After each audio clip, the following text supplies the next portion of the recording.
Assalamualaikum warahmatullahi wabarakatuh. Perkenalkan, nama saya Indra Satya Yuliana, NIM 1810321042. Di sini saya akan membacakan hasil resumen webinar saya yang berjudul Agroinovasi Era 4.0 untuk Pembangunan Pertanian yang Berkelanjutan. Yang pertama yaitu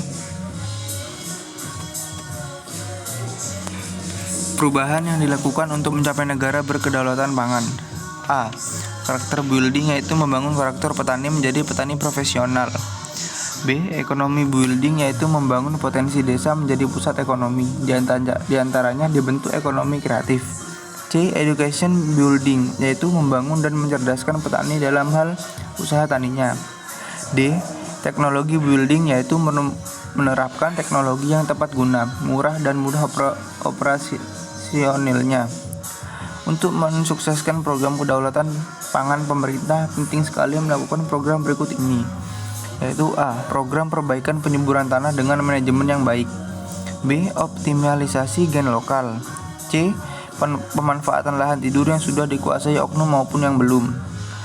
D. Perubahan politik dan kebijaksanaan peraturan perundangan pertanian yang lebih mendukung petani atau pelaku di bidang pertanian seperti pelaku peternakan, perikanan, perkebunan, hortikultura. Manajemen pengolahan lahan. 1. Pengolahan lahan. Pengolahan lahan dibajak, dicangkul untuk merubah struktur tanah atau jenis tanahnya, tekstur atau susunan tanah, kontur atau tinggi rendahnya tanah lahan. 2. Sanitasi tanah dengan menggunakan 3 agen hayati, antara lain Trichordema, Beauveria, Metarhizium.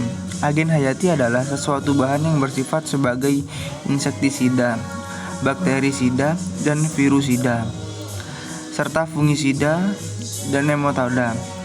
Cara penggunaan dengan menyemprotkan pada lahan yang sudah dicangkul atau dibajak dengan menggunakan agen hayati sebanyak 3 sendok makan untuk 15 liter air.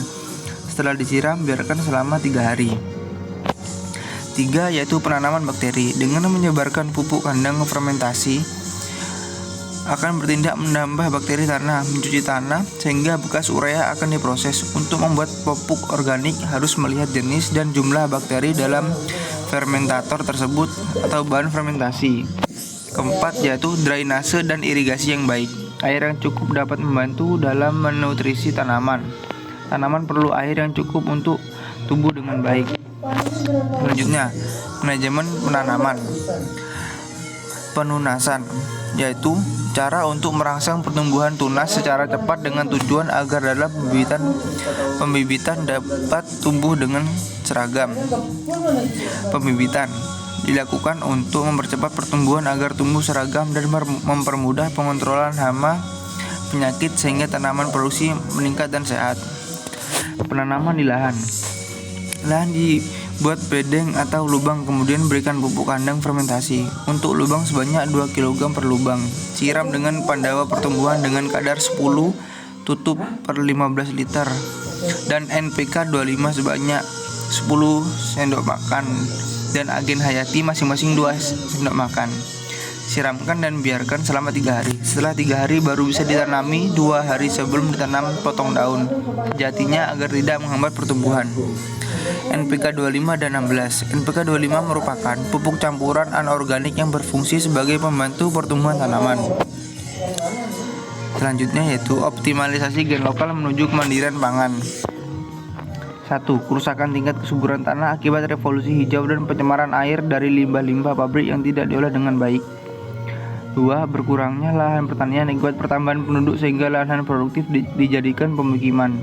3. Masih banyaknya lahan tidur yang belum dimanfaatkan oleh rakyat dan pemerintah. 4. Perubahan iklim akibat polusi udara yang mengakibatkan penipisan lapisan ozon di atmosfer. 5. Bencana alam baik banjir maupun gempa bumi. Pertanian urban adalah praktik budidaya, pemrosesan, dan distribusi bahan pangan di sekitar kota. Pertanian urban juga bisa melibatkan peternakan, budidaya perairan, warna tani, dan hortikultura. Dalam arti luas, pertanian urban mendeskripsikan seluruh sistem produksi pangan yang terjadi di perkotaan. Sistem yang dikembangkan berdasarkan research dengan melihat beberapa faktor, diantaranya yaitu A. Faktor permodalan harus dengan modal kecil tapi secara kuantitas dan kualitas menghasilkan produk yang profitnya tinggi dan sehat. B. Faktor media tidak luas tapi menghasilkan produk yang tinggi yaitu dengan cara organik. C. Faktor jenis yang akan diproduksi mempunyai nilai jual tinggi yang sehat dan bermanfaat serta usia panen pendek. D. Faktor setiap usaha budidaya urban farming harus mempunyai kontribusi yang baik terhadap lingkungan alam.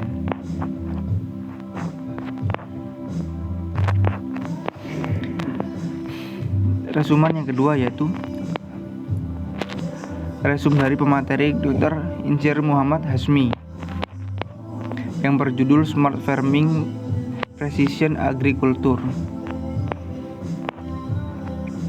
Selama 40 tahun terakhir, populasi dunia telah meningkat sebesar lebih dari 4 miliar dan 40 tahun ke depan diharapkan meningkat dari perkiraan 7 miliar pada tahun 2011 menjadi sekitar 9,1 miliar pada tahun 2050. Tantangan peningkatan produksi pangan, keamanan pangan, dan pendapatan petani adalah untuk meningkatkan produktivitas. Namun selama 40 tahun berakhir, banyak peningkatan dalam produktivitas telah dikaitkan dengan peningkatan sumber daya genetik, peningkatan pemanfaatan pestisida, peningkatan input pertanian nutrisi mineral, peningkatan penggunaan tenaga petani, dan intensitas irigasi yang lebih besar. Modernisasi pertanian, Smart Farming Precision Agriculture 5.0. Smart farming atau pertanian pintar, penggunaan platform yang dikonektivitaskan dengan perangkat teknologi dalam mengumpulkan informasi yang diperoleh dari perangkat perekam data yang ditanamkan pada lahan pertanian atau lapang. Penggunaan input sesuai kebutuhan berdasarkan informasi olahan data pada tablet sehingga tidak ada kelebihan dalam dosis pengaplikasiannya karena dipenuhi berdasarkan kekurangannya. Sekian resuman yang bisa saya bacakan. Kurang lebihnya mohon maaf. Wassalamualaikum warahmatullahi wabarakatuh.